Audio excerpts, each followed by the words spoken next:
Eu já engoli muita coisa nesta vida. Engoli palavras, engoli lágrimas, engoli medo junto com o café preto de manhã cedo.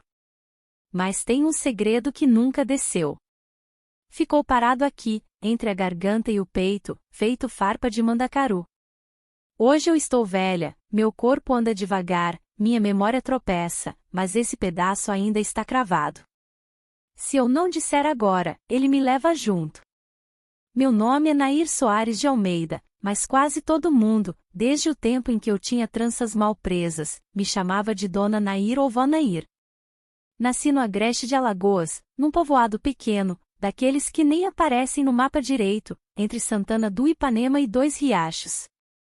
O chão era rachado de sol, a poeira entrava pelas frestas das janelas e, quando o vento soprava, parecia que a casa suspirava também.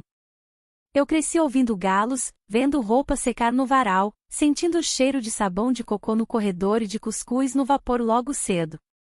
Lá em casa sempre teve muita voz masculina, muito passo pesado no assoalho, muita bota batendo no cimento do alpendre. Eu era a única menina numa casa cheia de rapazes, irmãos, primos, agregados que iam chegando quando algum parente se apertava na vida. Meu pai, seu Adailton, gostava de dizer que família é guarda-chuva aberto, tem que abrigar todo mundo. E abrigava mesmo. Só que a sombra dele era fria e mandava mais que o sol. Ele era desses homens que não precisam gritar para serem obedecidos. Alto, ombros largos, pele queimada de campo, olhar estreito.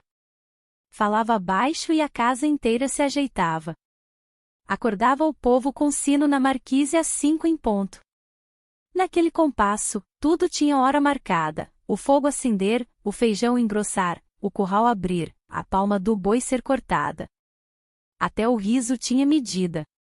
Se passava do ponto, alguém derrubava o silêncio de volta por cima da mesa. Minha mãe, Dona Celina, viera da Bahia ainda moça. Chegou com uma mala de pano, um vestido claro e um jeito de caminhar cuidadoso, como quem pisa no mar com medo de afundar. Era gentil, mão leve no meu cabelo, mas as palavras dela eram curtas, quase sempre engolidas. Aprendi cedo que, em casa de patriarca, o silêncio é móvel pesado, ocupa espaço, mas ninguém comenta. O nosso quintal era um mundo. Galinha ciscando, cachorro deitado na sombra do umbuzeiro, varanda comprida onde o vento cruzava a tarde adentro. No tanque, minha mãe batia lençol com o braço firme, e eu ajudava estendendo as peças maiores. Ao lado da cozinha tinha uma porta de madeira que vivia fechada. Atrás dela, ferramentas antigas e coisas que não cabiam em outro canto. Pelo menos era assim que diziam. Eu não mexia, não por proibição clara, mas por um acordo silencioso que valia mais que qualquer regra escrita. A casa tinha 3 alas. Na principal, ficava o quarto dos meus pais, a sala de visita e a cozinha grande, onde o café se coava todo dia na meia de pano, e o fubá levantava cheirinho de infância. Numa ala, os homens mais velhos dormiam em duplas, noutra, os mais novos, sob vigilância dos do meio, uma hierarquia que ninguém discutia. Eu, por ser a única menina, ficava num quartinho colado no dos meus pais. Cama de ferro branca, criado mudo antigo e uma janela para o pátio. A janela me ensinou a olhar sem ser vista. Seu Adailton regulava tudo, a saia que eu podia usar, no joelho, e ainda achava ousado, o lenço na cabeça quando havia visita, a hora de sair para o terreiro e a hora de voltar. Mulher direita não dá assunto para os outros, ele dizia, com a mesma calma de quem fala do tempo. A frase parecia conselho, mas era tranca. Eu cresci aprendendo a medir o passo, a baixar a vista e a respirar miúdo quando tinha muito homem por perto. Os rapazes eram muitos e muito diferentes. Elias, o mais velho, já tocava negócio com meu pai, barba por fazer e voz de quem queria ser dono do mundo. Raimundo, do meio, era risonho na frente dos outros e sério comigo, como se riso e eu não combinássemos. Jonas, de 15, parecia sempre em dívida com o ar, respirava curto e andava apressado. Havia também os primos, Carlinhos, miúdo e silencioso, que mastigava o pão de tarde olhando para o vazio, e Thales, que gostava de mandar nos menores, ostentando obediência alheia como medalha. Eu fazia o que as meninas fazem quando só há homens por perto, sumia sem ir embora. Ocupava a mão para esconder o corpo. Ajudava Dona Celina com a farofa de cuscuz, varria a varanda, contava os frangos, desfiava as linhas do bordado, limpava feijão no prato de esmalte. Às vezes me mandavam levar água no curral. Eu ia pela borda, no caminho mais longo, que passava atrás do paiol e distante das janelas dos rapazes. Minha sombra aprendeu a andar grudada na parede, porque parede não olha. O povoado ficava longe de tudo que poderia servir de testemunha. A cidade mais próxima era 1 hora de estrada de barro que virava lama no inverno e poeira grossa no verão. Quase ninguém entrava sem aviso. Se alguém aparecia, o portão maior se fechava devagar, e o menor abria só 1 palmo, aquele tanto suficiente para trocar palavra e nenhuma verdade. Eu tinha 12, quase 13, quando notei que a casa respirava diferente. Não foi um acontecimento, foi um acúmulo. Olhares que pesavam mais do que deveriam na hora do café. Um prato de carne que parou diante de mim como se esperasse agradecimento. Uma risada que morreu assim que pus o pé na sala. Raimundo encostou a mão no meu ombro um dia, na cozinha, para pedir o sal. A mão ficou 1 segundo a mais. O sal, tão leve, de repente pesou nos meus dedos.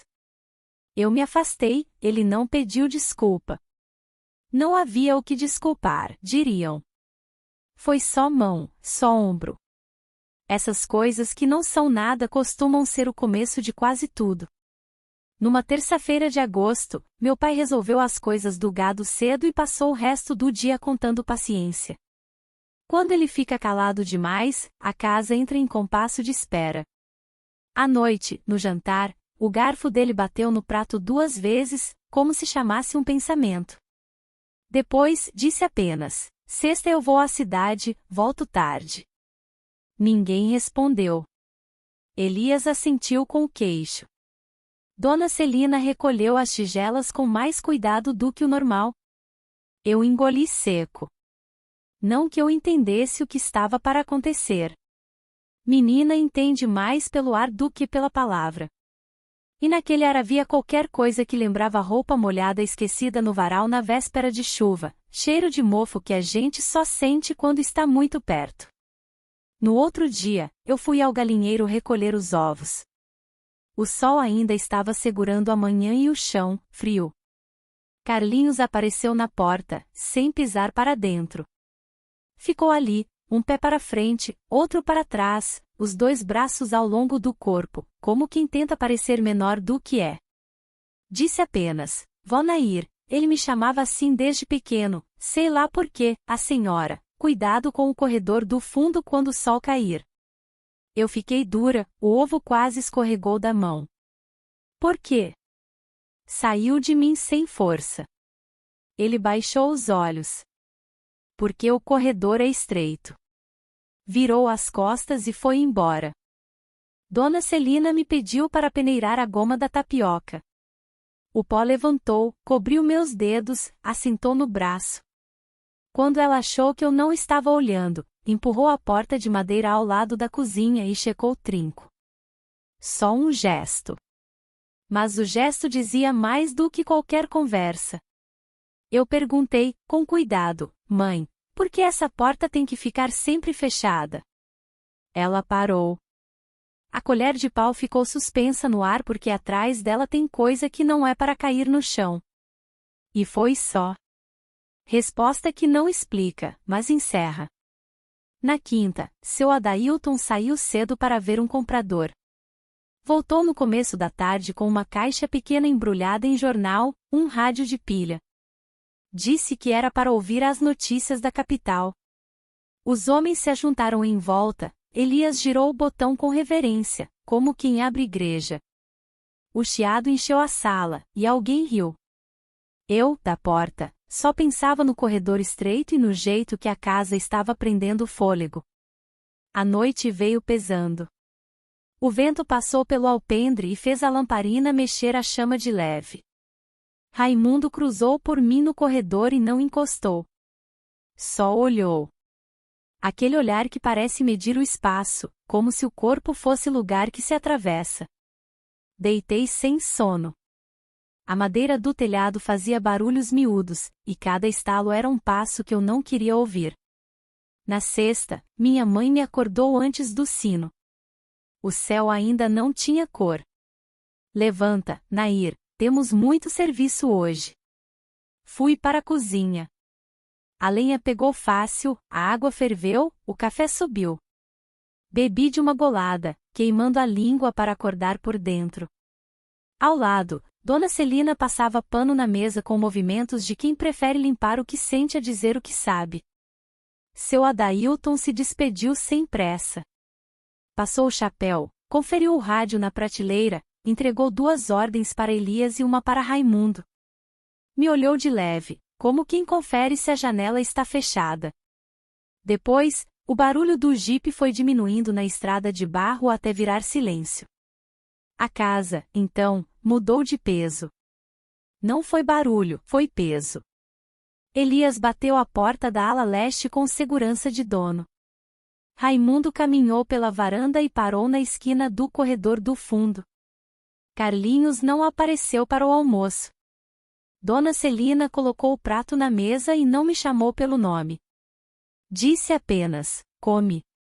Eu comi sem sentir gosto, mastigando com a orelha encostada no ar. Depois do meio-dia, Jonas veio me pedir para buscar uma bacia que, segundo ele, estava perto da porta fechada ao lado da cozinha. O pedido era bobo, bacia tem em todo canto, mas foi feito com a naturalidade ensaiada de quem já sabe a resposta. Eu disse que ia. Na pia, a água escorria, derramando um fio que desenhava pacotinhos de luz no chão. Dona Celina enxugou a mão no avental, não me encarou, e falou tão baixo que pareceu convite de mosca, não demora. O corredor do fundo tinha cheiro de pano guardado. A luz entrava pelas frestas, recortada, e deixava faixas claras no chão. A porta de madeira estava lá, como sempre, sem poeira no trinco. Notei a cadeira encostada ao canto, que não costumava estar ali. Ouvi passos atrás de mim, leves no começo, depois firmes. Elias tossiu, Raimundo pigarreou. A casa toda pareceu ouvir junto comigo. Eu não virei. Aprendi, na Marrã, que às vezes olhar não adianta, o que vai acontecer não muda de direção porque a gente finge que não viu. Eu só apoiei a mão no batente, como quem apoia o corpo no próprio nome para não cair dele. O corredor, de fato, era estreito. E a tarde estava começando. O corredor parecia mais comprido do que era. Eu sentia os pés firmes atrás de mim, os rapazes se movendo devagar, como quem não tem pressa porque sabe que ninguém vai aparecer para interromper. Quando virei o rosto de leve, vi que eram 3, Elias, com os braços cruzados, o Raimundo, encostado na parede, e Jonas, o mais novo, tentando imitar a postura dos outros, mas a respiração dele denunciava nervosismo. Cadê a bacia? Perguntei, a voz escapando antes da coragem. Elias sorriu sem mostrar dente. A bacia a gente vê depois. Aquilo não era resposta, mas era ordem. Senti o corpo pedir para correr, mas os joelhos ficaram fracos. Antes que qualquer coisa acontecesse, ouvi o som da panela batendo na cozinha. Foi como um chamado de volta à realidade. Jonas se afastou, Elias suspirou, Raimundo ajeitou o chapéu e todos voltaram para a varanda como se nada tivesse acontecido. Entendi, naquele instante, que a espera era parte do jogo. Eles não precisavam fazer nada ainda, bastava que eu soubesse que podia acontecer a qualquer hora. A ameaça não vinha de gesto claro, vinha do não-gesto, do espaço entre uma palavra e outra. Passei o resto da tarde com as mãos ocupadas. Lavei roupa até meus dedos enrugarem, esfreguei panela até a água perder a espuma. Dona Celina notava minha pressa, mas não perguntava. Quando o pano escorregou da minha mão, ela apenas disse, menina desatenta deixa cair o que não deve. fiquei sem ar. Aquilo podia ser conselho, podia ser aviso. Na hora do jantar, a mesa parecia tribunal. Todos sentados, colheres batendo no prato, ninguém falando mais que o necessário. Seu Adailton ainda estava na cidade. Elias, no lugar de honra, conduzia a refeição com ares de chefe interino. A cada vez que meus olhos cruzavam com os dele, eu baixava rápido, como quem se protege de faca. No fim, Raimundo comentou qualquer coisa sobre sexta ser dia bom para aprender a se portar. Elias cortou o comentário com um olhar, mas a frase já estava solta no ar, grudada em mim como poeira que não sai. A noite foi comprida. A madeira do telhado estalava, e eu me encolhia mais na cama de ferro. Carlinhos passou pela porta do meu quarto de mansinho. Não bateu, não chamou. Só deixou um pedaço de carvão em cima do batente. De manhã, quando vi, não entendi. Mais tarde percebi, era um sinal. Carlinhos não tinha coragem de falar, mas o gesto dizia, eu sei. Eu também tenho medo. No outro dia, o sol queimava mais do que o normal. Fui buscar água no pote, e Jonas estava perto do curral.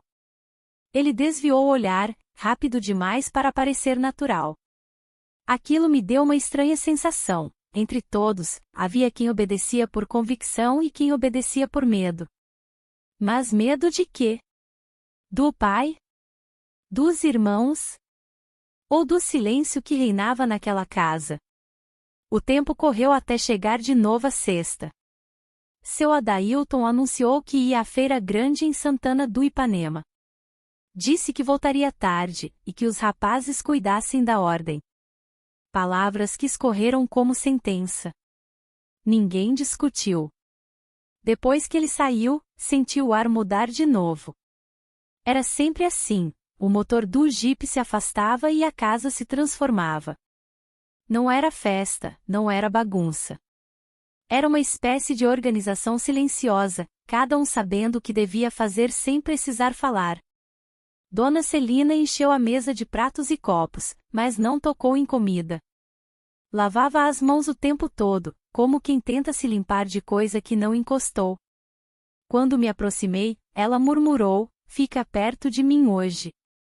Eu quis acreditar que era cuidado, mas a frase veio sem afeto, como quem dá instrução para evitar escândalo. A tarde caiu grossa.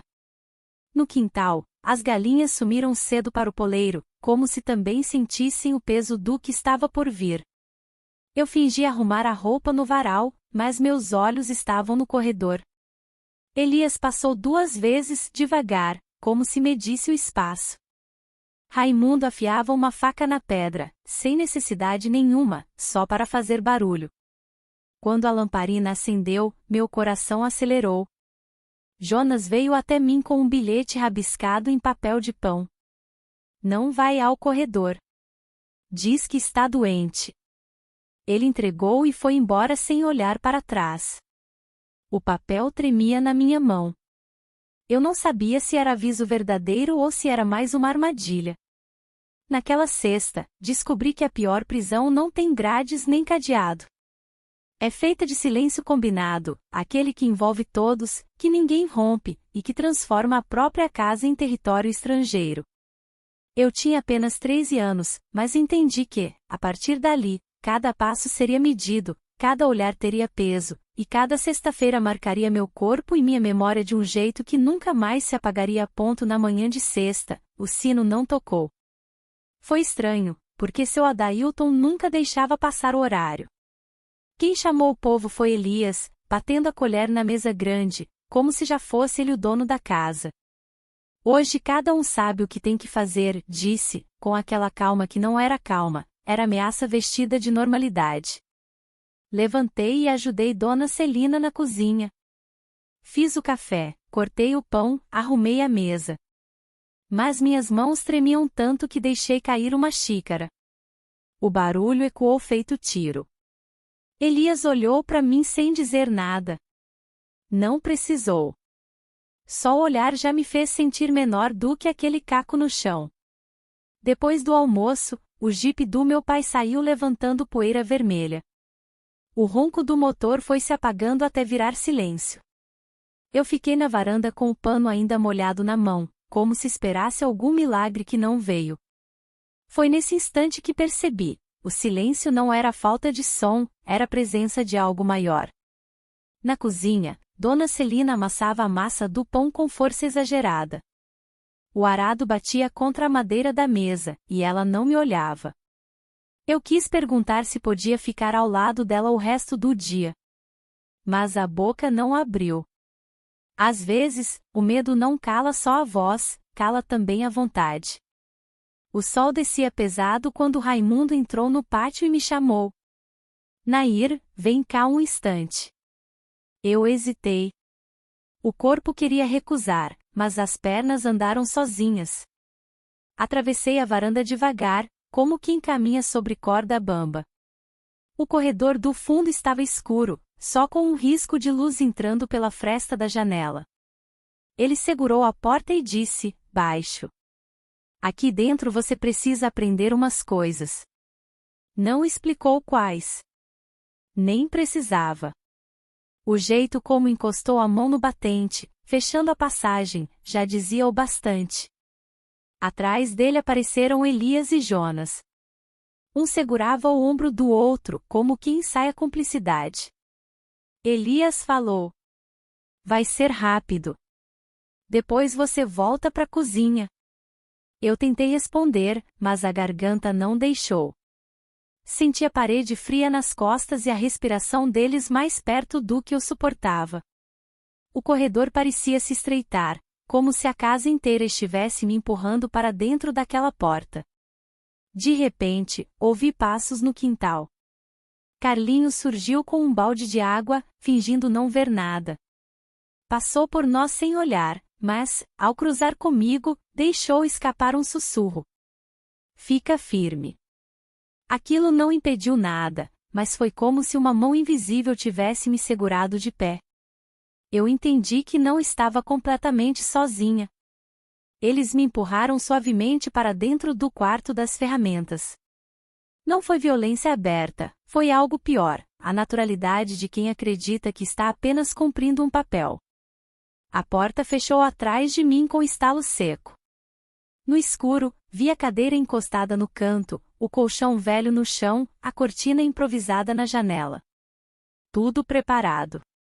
Fiquei em pé, encostada na parede, o coração descompassado. Elias ajeitou o chapéu, Raimundo passou a mão pelo bigode, Jonas abaixou a cabeça como quem não queria estar ali. O silêncio durou longos segundos, até Elias dizer: agora você sabe qual é o seu lugar. Não precisei de mais explicações. O lugar não era só físico. Era o espaço que eles tentavam me impor, de silêncio, de obediência, de objeto. O corpo gelou, mas a mente acendeu. Entendi que dali em diante, se eu quisesse sobreviver, teria que aprender a calar por fora e a planejar por dentro. Naquela noite, voltei ao meu quarto como se fosse outra pessoa.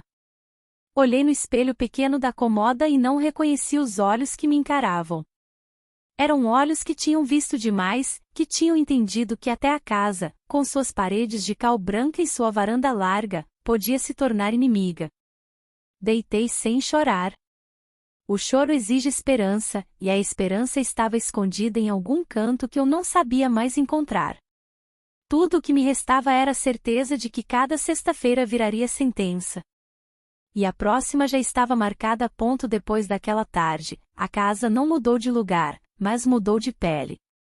As mesmas paredes caiadas, o mesmo cheiro de café no pano de coar, as galinhas ciscando no mesmo canto do terreiro. Só que tudo parecia voltado para dentro, como se cada objeto tivesse aprendido a guardar segredo. Eu também aprendi. Falar por fora não adiantava. O que eu tinha, eu guardava por dentro, onde ninguém alcançava sem minha permissão. Passei a acordar antes do sino, bem no escuro, para ter os minutos em que o mundo ainda não me olhava. Eu me sentava na beira da cama de ferro, pés no chão frio, e deixava o corpo lembrar que era meu. Aí sim eu levantava, acendia o fogo, esquentava a água, alinhava pratos. Movimentos repetidos viraram meu jeito de respirar. Ter a mão ocupada era uma forma de dizer para mim mesma: eu existo. Dona Celina me observava pelos cantos. Nunca perguntou nada. Começou a me oferecer chá de erva cidreira no fim da tarde, como quem oferece guarda-chuva a quem está molhado por dentro. Uma vez, quando eu tremi sem saber por quê, ela segurou meu punho com delicadeza e sussurrou: menina que respira no tempo certo aguenta. Não era consolo, era instrução. Entendi, o ritmo salvava. Os homens repartiram entre eles um tipo de autoridade que não precisava de palavras. Elias passou a me chamar de menina mesmo quando não precisava chamar. Menina, pega o balde. Menina, a toalha. Menina. Cada menina vinha com um fio invisível, puxando meu corpo pelo corredor como se eu fosse extensão da casa. Raimundo não encostava, bastava ficar plantado nos umbrais, ocupando os espaços por onde eu precisava passar. Jonas, às vezes, esquecia o papel ensaiado e me lançava um olhar rápido de desculpa, e logo se corrigia, baixando a cabeça como quem teme o próprio remorso. As sextas-feiras ganharam pescoço. Eu as sentia se aproximando 2 dias antes, como quem sente chuva muda o cheiro do terreiro. Na quinta noite, eu dobrava os panos com mais cuidado, alinhava facas na gaveta, conferia trincos. Carlinhos entendia sem que eu dissesse. Ele inventava tarefas que o mantivessem perto da cozinha, remendar corda, limpar lamparina, consertar o fecho do armário. Nunca falou estou aqui. Ficava à margem, onde a coragem cabe inteira. Com o tempo, a casa começou a me devolver sinais que eu lia como mapa. O rádio de pilha, por exemplo, quando Elias deixava o rádio ligado na sala com o chiado baixo, era aviso de que o ouvido dele estava em todo canto. Quando ficava desligado, a casa tinha aquela falsa ausência, mais perigosa porque a gente solta o ombro e esquece que o chão é armadilha. Outra coisa, a cadeira encostada no corredor. Se ela aparecia fora do lugar, eu sabia que me esperavam. Se sumia, era porque tinham resolvido adiar o que não precisava de hora. Eu me tornei boa de sumir sem desaparecer. Aprendi a passar pelos homens ocupando menos ar, aprendi a desviar sem parecer recusa, aprendi a estar de modo que me vissem só como trabalho. E trabalho, naquela casa, ninguém desejava com apetite, apenas exigia com voz seca. Foi assim que arrumei uma espécie de capa, a da menina que está sempre com a mão na água, sempre com o pano no ombro, sempre com o corpo a serviço. Objeto útil vira invisível. Mas o corpo, por dentro, não esquece. Ele vai marcando horas em lugares que ninguém vê. Um dia, lavando roupa no tanque, eu senti que minhas mãos já não eram as mesmas. Não tinham ferida, não tinham corte, mas estavam mais pesadas do que as pedras que eu esfregava. Olhei para a água e vi meu rosto tremido, como se eu fosse outra, uma que aprendeu a fechar portas sem fazer barulho. Com seu Adailton, nada mudou por fora. Ele seguia firme, tom de quem governa sem cansaço. Só que eu passei a notar pequenas coisas, o jeito que ele cheirava poeira de estrada quando voltava, o hábito de conferir trincos com as pontas dos dedos, a forma como contava cabeças na varanda, como se a família fosse criação e os filhos, gado. Quando os olhos dele pousavam em mim, era balanço de estoque, ver se eu estava no lugar. Eu baixava a vista e confirmava, com a postura, estou aqui, inteira por fora. Dona Celina me ensinou 2 defesas silenciosas, comer devagar e andar reto.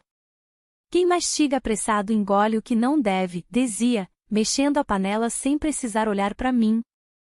Quem anda torto tropeça no que não vê. A princípio, achei que era só jeito dela de arrumar frase. Mais tarde, entendi, eram armas pequenas. Comer devagar me dava tempo de ouvir a casa. Andar reto me obrigava a enxergar antes de entrar no corredor. Aos poucos, eu e Carlinhos inventamos um idioma mudo. Se ele deixava um pedaço de carvão sobre o batente da cozinha, significava: cuidado com a ala leste. Se eu pendurava um pano azul no último gancho do varal, queria dizer: estou perto, fica por perto também. Nunca combinamos, fomos descobrindo. Em casa de segredo, código nasce de necessidade. A pior parte não era a cesta em si. Era o antes. O corpo percebe, o chão indica, e a cabeça se prepara para cair. A sexta passada, por exemplo, começou ainda na quarta, quando Raimundo afiou faca sem precisar, repetidas vezes, fazendo o som dançar no pátio como uma ameaça sem dono. Na quinta, Elias encostou no batente da sala e ficou olhando para o corredor como quem mede porta para armário.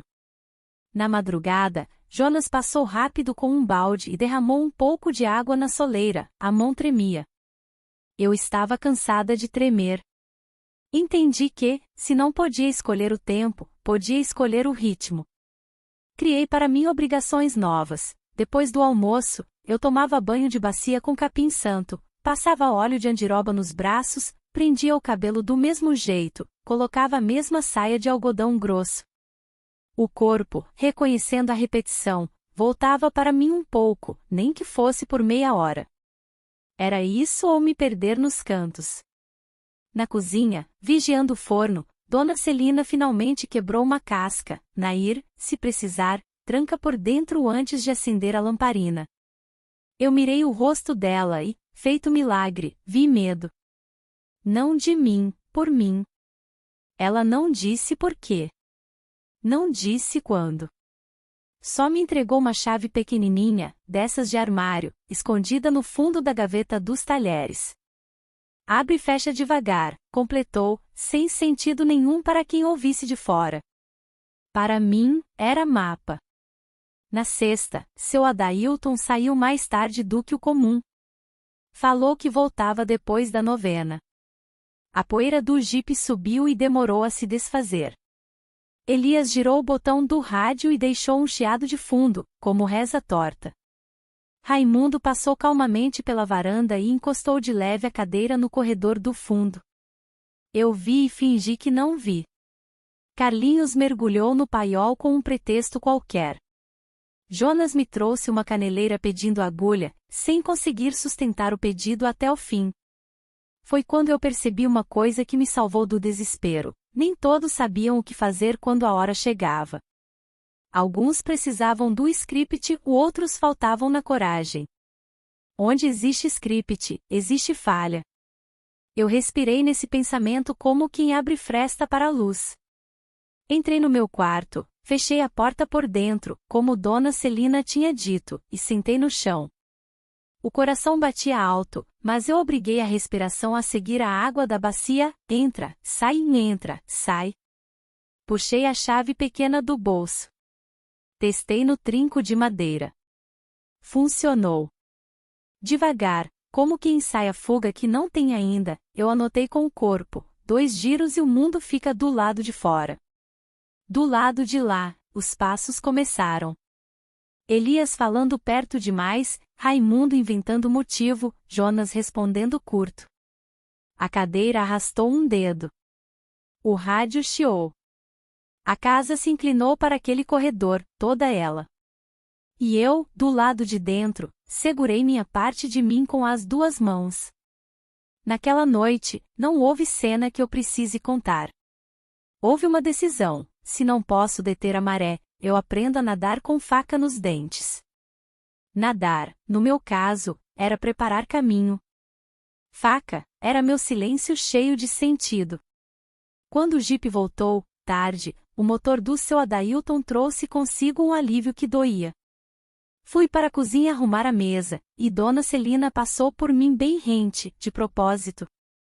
Com a mão, tocou meu cotovelo e, sem mover a boca, agradeceu. Eu entendi. Às vezes, sobreviver um dia a mais já é vitória que ninguém aplaude. Na manhã seguinte, lavei a varanda de joelhos, olhando cada fenda do cimento como quem lê destino. Em uma delas, entre a porta da sala e o começo do corredor do fundo, eu escondi a chave pequenininha, embrulhada num retalho azul. Se um dia eu precisasse entrar e sair sem deixar barulho, eu já tinha por onde. Meu corpo, então, me devolveu um pensamento simples, e foi ele que me segurou de pé dali em diante. Se a casa aprendeu a me doer, eu vou aprender a mapear a casa. Cada ruído, cada gesto, cada olhar viraria sinal. E, quando o sinal invertesse a mão, eu ia estar pronta. Os dias que se seguiram foram como um rosário de contas duras. Cada manhã, o sino chamava, mas eu já estava desperta, esperando o barulho antes mesmo que ele viesse. O corpo não dormia inteiro mais, só cochilava em pedaços. Eu sabia que o sono profundo era perigoso, porque nele a gente esquece de vigiar. A rotina da casa continuava: feijão no fogo, gado no curral, roupa no tanque. Só que, para mim, cada tarefa vinha com uma sombra. Lavar prato não era só lavar prato, era manter o ouvido atento para o arrastar de cadeira no corredor. Estender roupa não era só estender roupa, era vigiar pelo canto do olho se alguém vinha da ala leste. Até dar milho às galinhas se tornava desculpa para demorar no quintal, longe das paredes que me observavam. Elias falava pouco, mas quando passava por mim, deixava no ar aquele silêncio de autoridade que não precisava de palavra. Raimundo inventava favores: Nair, pega a toalha, Nair, traz o balde. Eu obedecia, porque recusar era convite para coisa pior. Já Jonas se atrapalhava, às vezes me pedia um copo d'água e logo depois, envergonhado, tomava sozinho no pote, sem esperar. Eu notava que a mão dele tremia mais do que a minha. Foi nesse tempo que comecei a me sentir serva na minha própria casa. Eu não era mais filha, nem irmã, nem prima.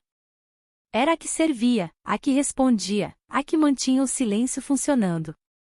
Quando eles falavam comigo, não olhavam no meu rosto, olhavam para o que eu carregava. Panela, pano, prato. Eu virei continuação dos objetos. À noite, deitada na cama, eu pensava: se até minha sombra parece obedecer, onde está o resto de mim? Mas a resposta nunca vinha. O corpo cansado só cedia ao sono leve, aquele que acorda com qualquer estalo da madeira. Dona Celina não me dizia: vai descansar. Em vez disso, me dava trabalhos pequenos: costurar barra de saia, remendar pano de prato. Eu entendi, não era para me cansar mais, era para manter as mãos ocupadas. Mãos ocupadas não tremem tanto, não chamam atenção. Um dia, enquanto eu alinhavava uma toalha, ela se aproximou e, sem olhar nos meus olhos, falou: mulher que abaixa a cabeça escolhe onde pisa. Fiquei repetindo a frase por dentro. Não era consolo, não era conselho claro. Era como sempre, meia verdade embrulhada em silêncio. Ainda assim, segurei aquilo como quem segura fio no escuro. As cestas continuavam a vir, cada uma mais pesada que a anterior. A casa parecia se preparar sozinha. A cadeira mudava de lugar, o rádio chiava, os passos se tornavam mais lentos. Eu reconhecia cada sinal. O corpo já reagia antes de mim, a boca seca, o estômago fechado, o coração disparado. E depois, no sábado, o mundo voltava a fingir normalidade. Seu Adailton chegava da cidade falando de preço do gado, de chuva que não vinha, de vizinho que tinha vendido terra. Eu punha comida na mesa, e todos se comportavam como se nada tivesse acontecido. Só eu sabia que os pratos estavam cheios de silêncio mastigado. Foi numa dessas manhãs de sábado que Carlinhos apareceu na cozinha. Fingiu procurar farinha, mas deixou cair de propósito uma tampinha de garrafa perto de mim. Quando abaixei para pegar, ele sussurrou: eu vi. Eu sei. Meu corpo inteiro estremeceu. Olhei rápido, mas ele já estava de costas, fingindo revirar prateleira. Entendi que ele também carregava segredo, e que de algum jeito tentava me dizer: não é só você. O tempo passou a ser medido em sextas esperas. Segunda, terça e quarta eram preparação. Quinta, prenúncio. Sexta, sentença. Sábado, disfarce. Domingo, silêncio espesso. Nessa roda, percebi que eu tinha perdido algo que não se recupera, a inocência de acreditar em proteção dentro de casa. O lugar que deveria ser refúgio virou armadilha. E o pior, todo mundo parecia aceitar, como se fosse lei não escrita. Meu corpo, no entanto, aprendeu outro tipo de escrita. Cada olhar atravessado, cada mão que pesava no meu ombro, cada porta fechada atrás de mim, tudo isso virou marca invisível. Eu sabia que ninguém de fora via. Mas eu sentia que, mesmo se um dia minha boca ficasse muda para sempre, meu corpo contaria a história sem precisar de palavra. Foi nesse momento que compreendi, eu não era só vítima, era testemunha. E testemunha carrega dentro de si uma verdade que arde até achar saída. Naquela manhã, depois do sussurro de Carlinhos, alguma coisa dentro de mim mudou de lugar. Não foi coragem inteira, mas foi como se eu tivesse achado um fiapo de corda no escuro. Até então, eu só me defendia calando. A partir dali, entendi que o silêncio também podia ser arma compartilhada. Carlinhos não voltou a falar nada. Só passava perto, deixava sinais pequenos, um pedaço de carvão sobre a mesa, uma pedrinha alinhada na beira da janela, um galho quebrado ao lado do tanque. Coisas que ninguém reparava, mas que para mim eram palavras secretas. Eu respondia do mesmo jeito, pano azul no varal, colher virada na bacia, lamparina acesa mais cedo. Nosso diálogo era feito de gestos invisíveis. Com o tempo, notei que Dona Celina percebia. Ela nunca nos chamou, nunca perguntou, mas às vezes, quando encontrava um desses sinais, apenas ajeitava de volta como se não tivesse visto. Era a forma dela dizer: entendi, continuem. A vida na casa seguia dura. Elias me chamava de menina cada vez com mais força, como se quisesse lembrar que eu era coisa e não gente. Raimundo continuava a inventar tarefas para me puxar para os corredores. Jonas parecia cada dia mais dividido, olhos que pediam desculpa e boca que obedecia ao script dos outros. Mas eu já tinha outra escuta.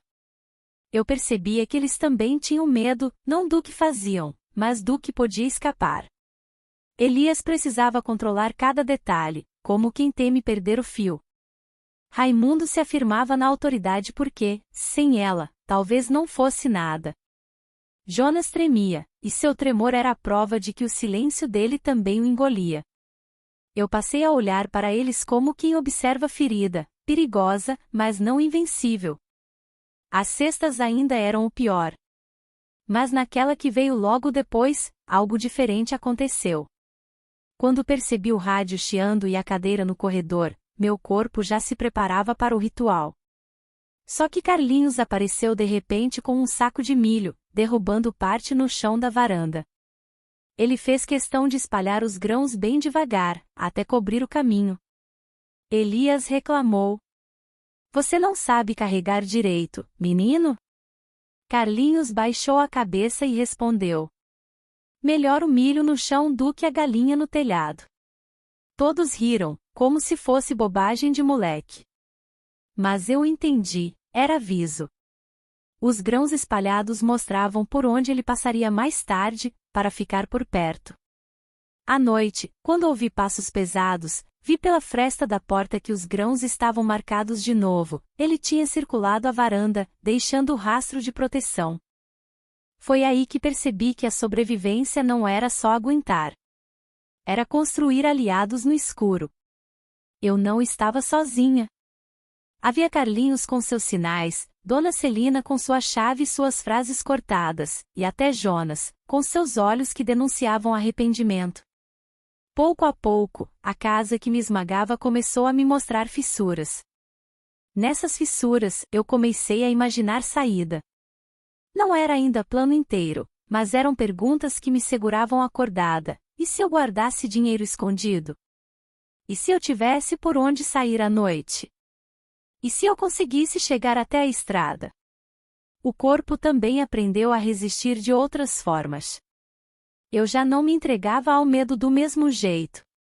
Inventei rituais meus. Antes de dormir, passava óleo de andiroba nos braços, como quem arma proteção invisível. Ao acordar, lavava o rosto na bacia mais de uma vez, até sentir que a pele lembrava que era minha.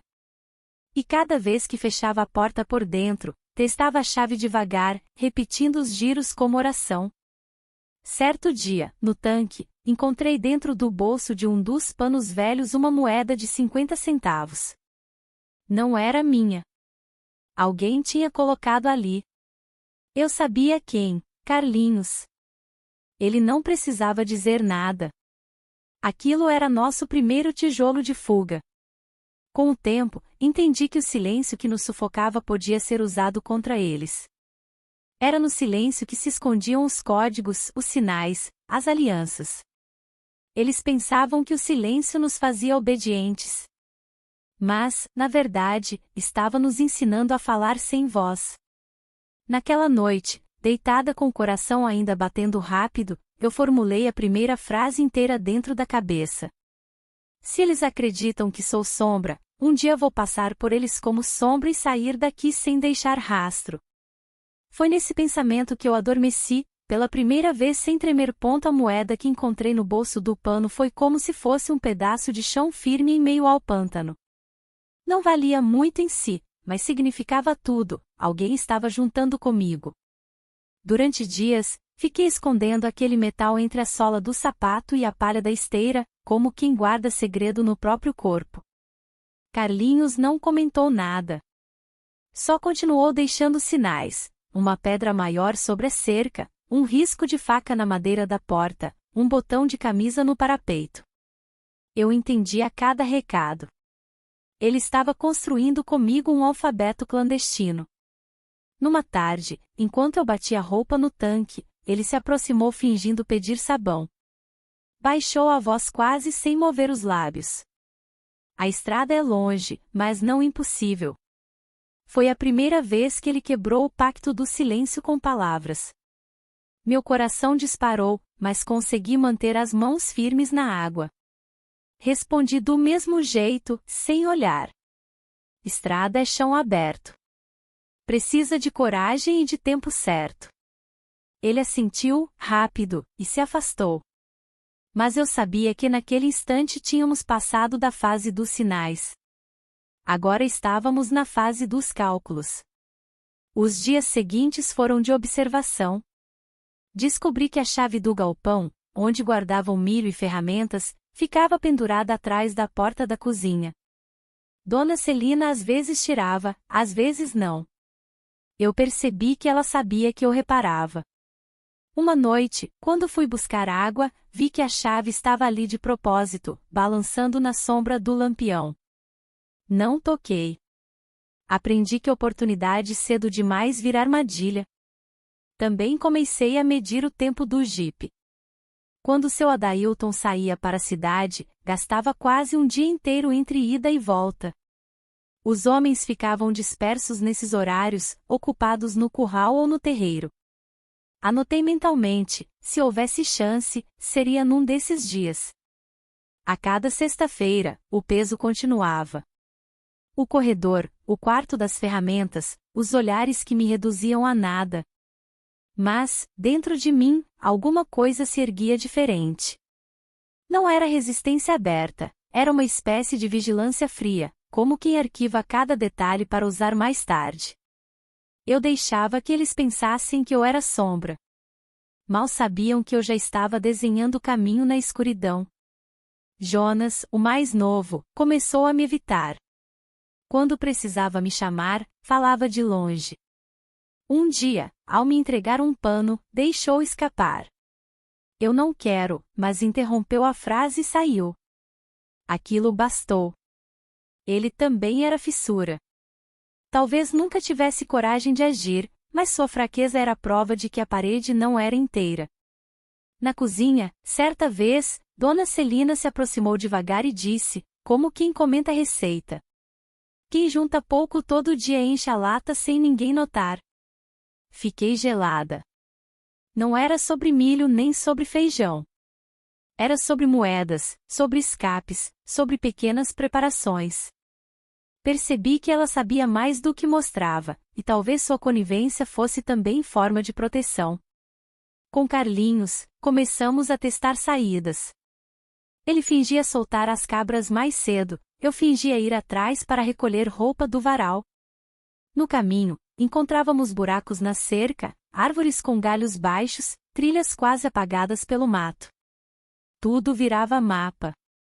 Tudo virava ensaio. À noite, deitada, eu repetia mentalmente: chave atrás da porta, moedas no sapato, buraco na cerca, estrada depois do igarapé. Virou oração. Não era mais pedido a Deus. Era pedido a mim mesma: não esquecer, não tremer, não desistir. O mais difícil era manter o rosto neutro. Durante as refeições, eu servia feijão como se nada existisse. Quando Elias passava a mão pesada sobre meu ombro, eu não reagia. Quando Raimundo inventava ordens, eu obedecia. Era máscara. Mas atrás da máscara havia cálculo. E num sábado à tarde, quando todos estavam distraídos no curral, Carlinhos deixou cair mais uma tampinha de garrafa na minha frente. Peguei rápido, e vi que havia um risco feito a canivete, uma linha reta cortada por outra menor. Entendi de imediato: estrada e travessia. A partir dali, não havia mais volta. Não éramos só prisioneiros do silêncio. Estávamos trançando fuga com ele. Naquele domingo, o sol nasceu pesado, sem vento. O calor parecia grudar na pele como se fosse aviso. Eu sabia, se não fosse naquele dia, talvez nunca mais. Carlinhos tinha deixado 3 pedras alinhadas perto do tanque, nosso sinal combinado para agora. Passei a manhã fingindo normalidade. Lavei prato, remendei pano, servi o café.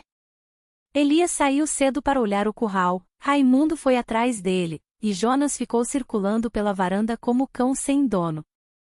Seu Adailton tinha ido à cidade. Era o momento em que a casa ficava mais vulnerável. Meu corpo tremia por dentro, mas por fora eu me mantinha serena. A mão só suava quando toquei a chave atrás da porta da cozinha. Estava lá, fria, balançando sozinha. Enfiei no bolso do avental e continuei o serviço como se nada tivesse acontecido. À tarde, Carlinhos apareceu com um balde de milho. Fingiu que derrubava perto da cerca, como sempre, mas dessa vez não ajuntou os grãos. Olhou rápido para mim, e entendi, era para eu segui-lo. Esperei o barulho do rádio começar na sala, sinal de que Jonas tentava ocupar o tempo dos irmãos, e então saí com o pano na mão, fingindo ir estender roupa. No quintal, Carlinhos já me esperava com a mochila velha do pai. Dentro, havia 2 pães duros, um punhado de farinha e a garrafa de água. Pequeno arsenal para quem ia atravessar o mundo. A estrada é depois do igarapé, sussurrou. Se a gente passar da ponte de troncos antes do escurecer, ninguém alcança mais. Assenti, o coração batendo tão alto que parecia que os galos iam se assustar. A travessia começou pela cerca. O buraco que ele vinha testando nas últimas semanas estava coberto com palha solta. Agachamos, enfiamos o corpo por baixo. O som da roupa rasgando na ponta de arame soou como tiro no silêncio. Paramos, prendendo a respiração. Nada. Só o mugido distante do gado. Corremos pelo mato ralo, desviando das pedras, até alcançar a trilha. O chão batido nos guiava, mas cada galho quebrado parecia grito. A cada passo, eu repetia por dentro: não olhar para trás, não olhar para trás. No meio do caminho, ouvimos um chamado distante. Era Jonas. Nair. Ecoou pelo campo. Meu corpo travou. Mas Carlinhos apertou meu braço e puxou. Ele não vai vir. Falou baixo. Ele só chama. E de fato, o som não se aproximou. Era aviso, talvez despedida, talvez cumplicidade. Eu nunca soube. Só continuei andando. O igarapé surgiu como serpente de água escura. A ponte de troncos estava lá, estreita, coberta de musgo. O pé escorregava fácil. Passei primeiro, as mãos agarradas ao ar como se houvesse corrimão invisível. Carlinhos vinha atrás, segurando a mochila contra o peito. Quando alcancei a outra margem, um barulho de estalo quebrou o ar. Um dos troncos cedeu sob o peso dele. Segurei sua mão no reflexo. O braço dele ficou pendurado, o corpo metade dentro da água, metade fora. O igarapé corria forte, puxando. Solta! Ele gritou. Vai! Mas eu não soltei. Puxei com toda a força que tinha, as unhas rasgando a pele dele, até que conseguimos rolar juntos para o barranco. Ficamos deitados na lama, ofegando. O tronco desapareceu na correnteza. Atrás de nós, a ponte estava quebrada. Agora eles não passam. Ele disse, rindo entre a tosse. Seguimos cambaleando até alcançar a estrada de terra. O sol já se escondia atrás das árvores, tingindo o céu de vermelho. No horizonte, vimos o vulto de um caminhão lento, carregado de lenha. Carlinhos correu até o meio da estrada, abanando os braços. O motorista parou, desconfiado. Olhou para nós dois, sujos, suados, com o olhar de quem mede risco. Para onde vão? Perguntou. Para qualquer lugar que não seja atrás. Respondi sem pensar. Ele nos observou longo, depois abriu a porta da carroceria. Subam. E assim fizemos. O motor roncou, a poeira levantou, e a casa ficou para trás, engolida pelo escuro. Na carroceria, com o vento batendo no rosto, senti o corpo tremer não mais de medo, mas de incredulidade. Eu, que por anos fui sombra naquela casa, agora atravessava a noite em movimento. Não sabia o destino, não sabia o amanhã. Mas sabia que o silêncio que me calou também tinha me dado a língua para planejar, o corpo para resistir e a coragem para fugir. Olhei para Carlinhos. Ele sorria cansado, os olhos brilhando no escuro. Guardei dentro de mim uma frase simples, que não precisei dizer em voz alta. Eu sobrevivi. E pela primeira vez, senti que essas palavras eram minhas.